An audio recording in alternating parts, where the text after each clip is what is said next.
मोहन माझी को get out कही आईआईसी गजपति जिला को बदली केन्दुझर सदर थाना आईआईसी थिले त्रिनाथ सेठी 2024 साधारण निर्वाचन में बीजेपी प्रार्थी थिबा तत्कालीन सदर विधायक मोहन चरण माझी को से दुर्व्यवहार करथिले। एपरिकी थाना को एक मीमांसा करने को जाई थिबा बेले सदर विधायक को से गेट आउट कही चर्चित होइथिले।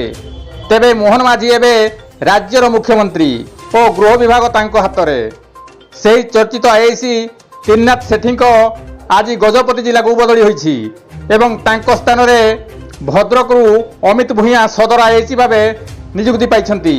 Kavindra report K D news Odia.